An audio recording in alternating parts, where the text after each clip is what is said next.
ko na po yan ng 5 hinog. Hindi na po may mali. Ramlaan na mamahal lang gaya ng pako. Sana'y nakapag-stock na ano.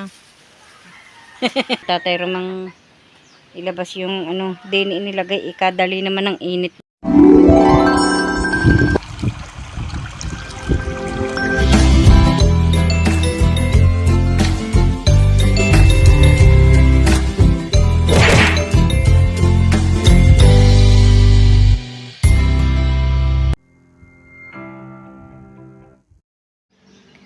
Good morning mga ka-brush up, panibagong vlog na naman po natin ngayon at kami po ay naririto sa kubo. Ayan po yung bahay ni Kapanalig oh.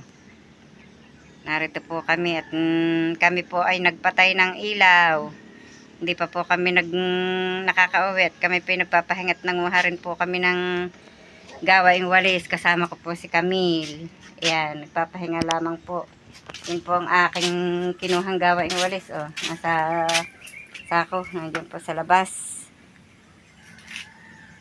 Nagpapahinga po at medyo po napagod rin sa pagtatalas po ng dahon ng niyog.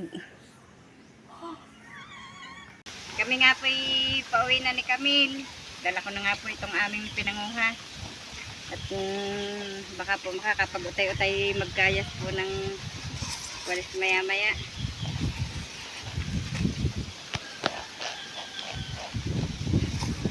Dahan lamang po lakad at baka madulas.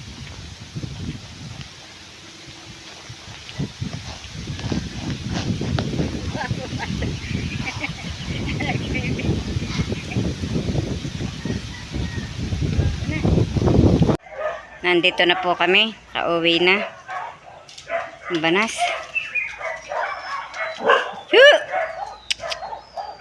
Ay, kayong tatlo.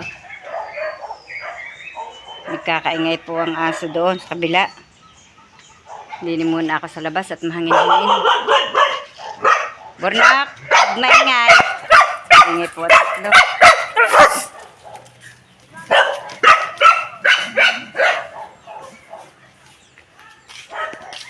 Banas. Kulimlim naman.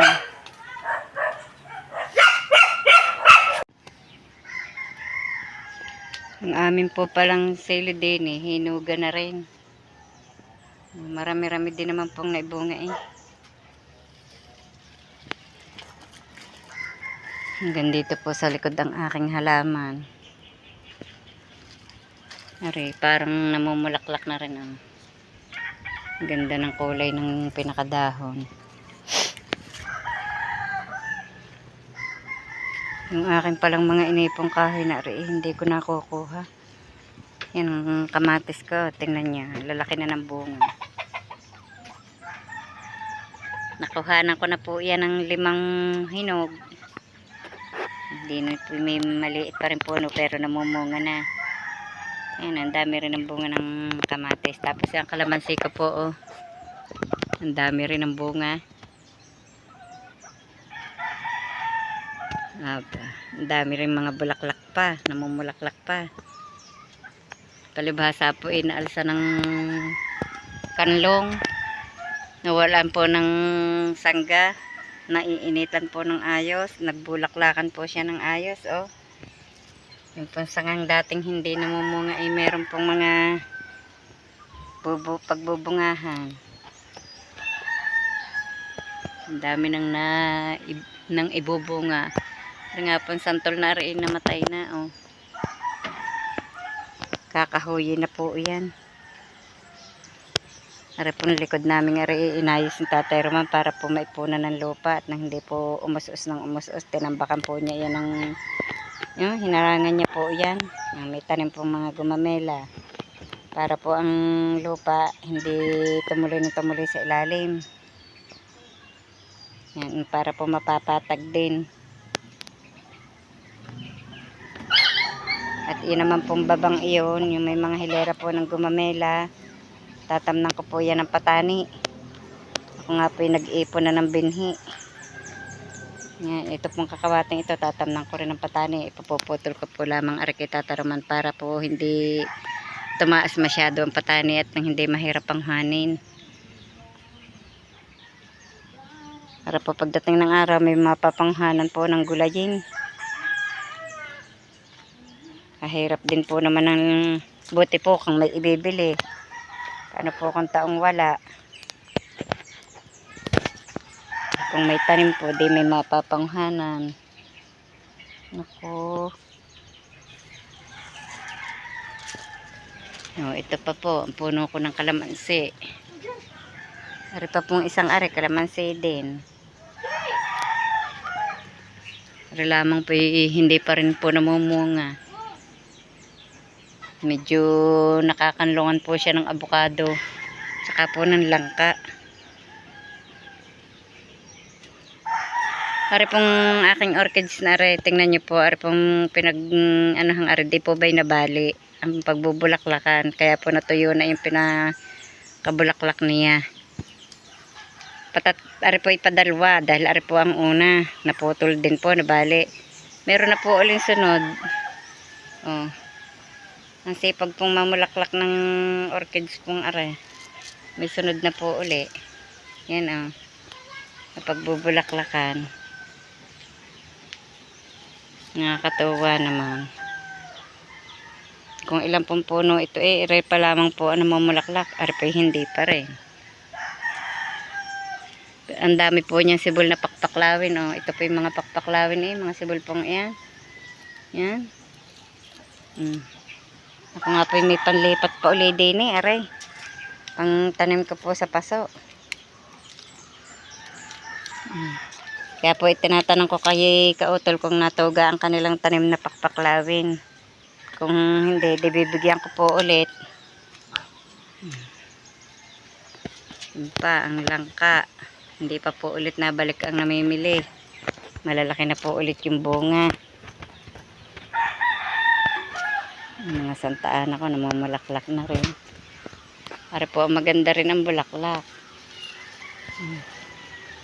Ito po oh. Yan. Ito pa yung hindi pa po siya nabuka. Kaikom pa po siya. Kulay dilaw yan pag bumuka. Bulaklak pong yan.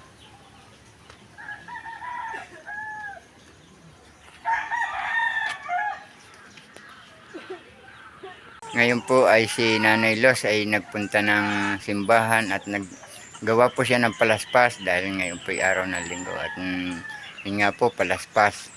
Ay si Nanay Los po ay tuwing palaspas ay gumagawa siya. Ayun yung iba nabili pa.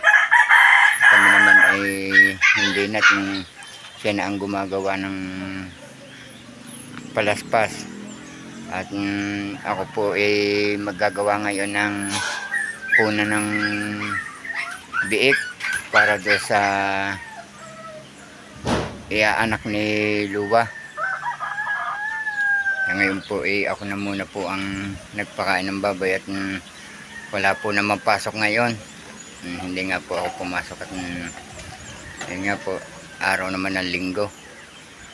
Ay si Nanay Los po ay maagang umalis.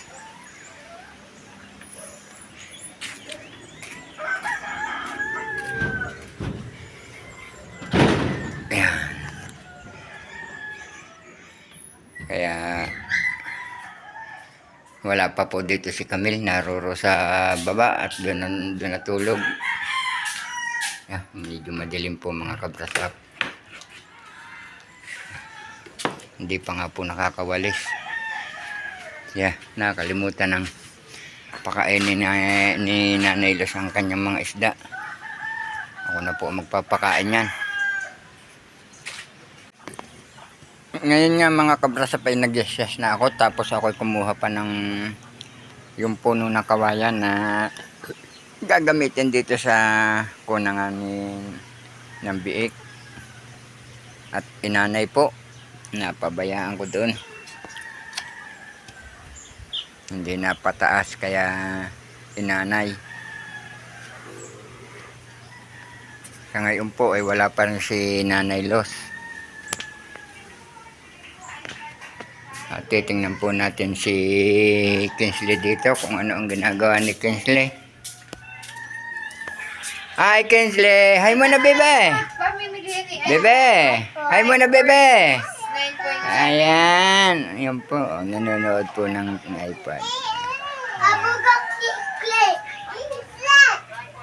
Nag-isikle. Bulok si Clay. Gusto mo naman ni Kuwan. Puti. Sapat naman ang koreano yan. Kaya mo na support. Marami po tayong bisita. Kaya mo na support. Say hi to the vlog. Nagtago ang isa. Hi muna kayo, hi. Hi! Na? Welcome to my vlog.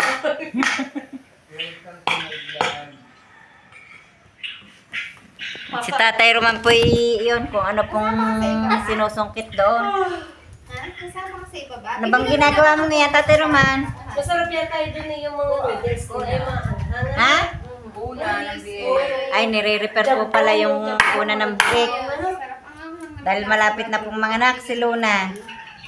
naglalagay pa nga kami na si Nasira na po yung sahig ng kuna. Inanay po, ipapalitan. Ano nga pala yung binibili ko? Yung pula? Jampong, laki ni. Ha? Hindi, yung Jimoy Travel. Meron yung nakakabili naman sa TikTok na baka may sinabili. Hindi pa yung gin ramen. Yung ano. Baka akala niyo po ay mag-ina yung magkatabing yun. Hindi po. Shin. Oh, shin ata. Gupitan niyo na raw si Shane. Maya. Yung pong batang yun Sino na yung gugupit sa iyo? nagpapagupit po sa akin yung anak mo. Pagupit din ako. Anong mga gugupitin? So, opo, edi buho. Gupitan na. Magupitan na kayo. Patay ka, patay. Ate Luz. Say hi to the vlog, Pietro. Nasa si Lucky? Ewan ko. Ay siya. Binabalangkas na po ni Tatay Roman yung kuna. Hindi na po niya ni-repair. Naggawa na po ng panibago at hindi na po pala aari yung ano, yung mga dingding po ng kuna. At yan po, oh, puro kain na ng anay, oh. Ito niyo po, inanay na. Mahuna na, hindi na aaring siyang idingding. Kaya po balangkas na ng panibago sa Tatay Roman. Alin dyan ang ibabaw? Yan? Ito?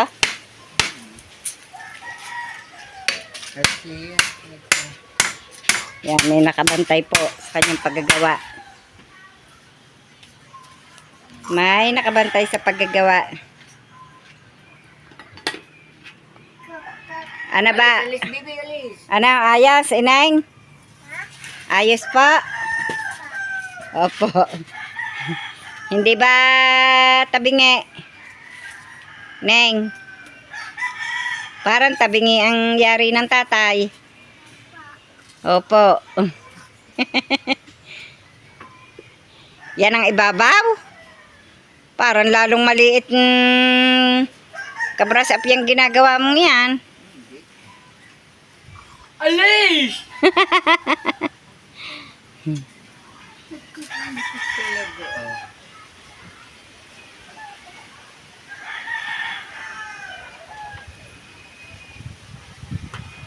Alin ka pinakahaligay ang kahoy na yan? O, hindi yan itagiliran. Ibabawi yung nasa harap sa harap mong yan. Ha? Dirty yan, Neng. Ang tsinelas mo, Ares, uti. Aray. Ganda na, opo. Ang ganda ng tsinelas ni Bebe. Ang ganda. Suote, dali. Sino bumili ng tsinelas ni Bebe? Ah, si Mama. Kaganda ng tsinelas ng binili ng mamang yan. Galing. Ay, huwag magdakot ng lupa. Bawal. No, Bebe, no. Dirty yan. Tino mo, tatay, tulungan mo doon. Tulungan mo ang tatay. Tulungan mo. Ang mama, nasaan?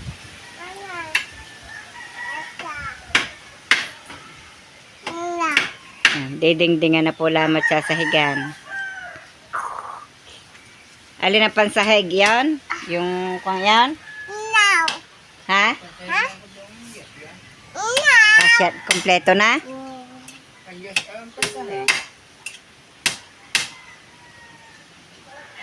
Ding-ding.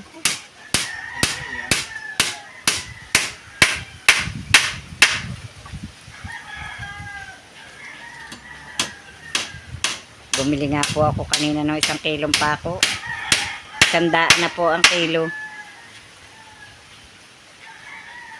Samantalang dati magkano ang kilo ng pako?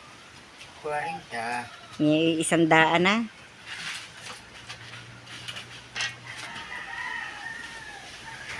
Laki na ng iminahal ah. Alam laang namamahal ng gaya ng pako. Sana'y nakapag-stock na ano. Lalagyan na lang guys. Biruin mong 1 kilo't kalahati na ang iminahal. 60. Mantalang dati 40. Bebe, mali ang tsinelas.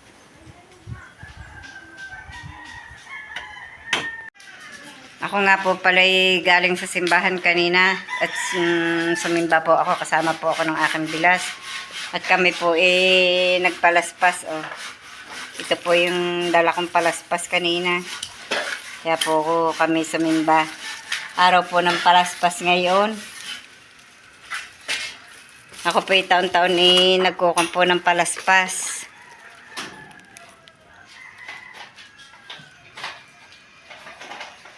Araw po ng palaspas. Dadalhan ko po sina kapanalig ng palaspas pag sila po naririya na. Para po merong panang kanilang bahay. Mailagay po doon sa may pintuan. Wala pa po sila ngayon. Matagal po yata ang balik pa nila. Sa makamahal na araw pa po yata. Titignan ko po yung aking binilad na kalamyas. Aba, awa po ng Diyos. Maganda ang init. Ang aking pong kalamyas ayan, natutuyo na. Tutuyo na po ang aking kalamyas. Ito.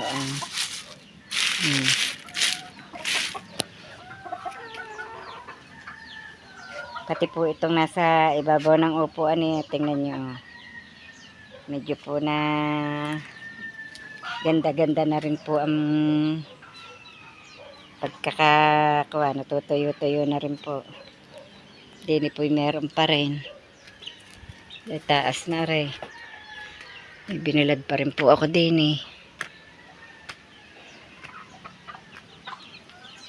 Ay, kala ko nakalimutan ni Tatay Romang ilabas yung dini inilagay. Ikadali naman ng init dini. At masasanggahan po ng pigir ni Ma'am Lauren. Mas maganda po ang init dini. Ayan. Yung isang yun, hindi ko po makukuha. Malayo. Hindi ko abot. Si Camille po ay naglaba kanina. Yan, ang dami niyang nilabhan.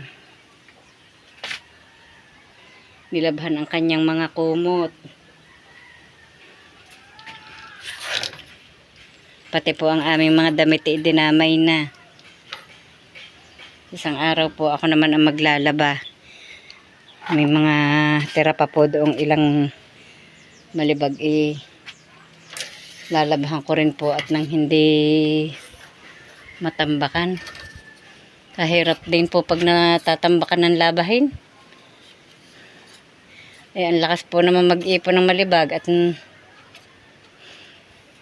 napasok po si Camille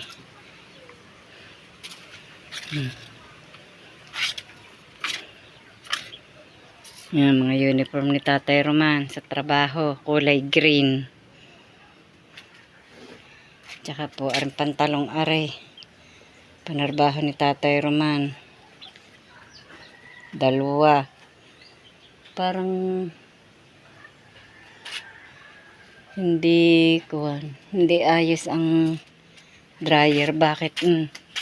Parang basa pa. Hindi po tulad noong pagda-dryer na natutuyo na agad kahit